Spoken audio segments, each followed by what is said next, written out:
பெரியாரிஸ்டுகள், சில கம்யூனிஸ்டுகள், நரேந்திர மோடி தான் சங்கித்தனமா பேசுறாரு. அதற்காக நீங்க போய் விவேகானந்தரை போய் சங்கின்னு சொல்லலாமா? மீனவ மக்கள், நாடார் சமுதாய மக்கள் சரசரன் கன்னியாகுமரி மாவட்டத்தில் கிறிஸ்துவ மதத்துக்கு மாறுகிறார்கள். அந்த கிறிஸ்துவ மத மாற்றத்தை தடுப்பதற்கான ஒரு குறியீடா தான் 1892 அவர் கன்னியாகுமரியில வந்து தவம் செய்யறேன்னு உட்கார்ந்தாங்க. நரேந்திர மோடி வந்து நரேந்திர தத்தா என்கிற விவேகானந்தரின் பேரனாக வந்து அங்க தவம் செய்யறார். பாத்தீங்களா?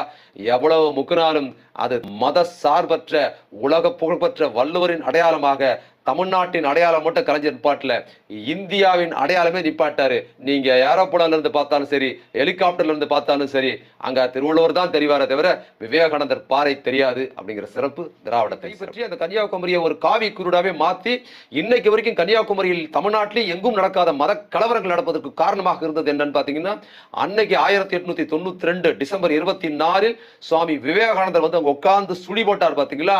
அதுதான் எல்லாவற்றுக்கும் காரணமாக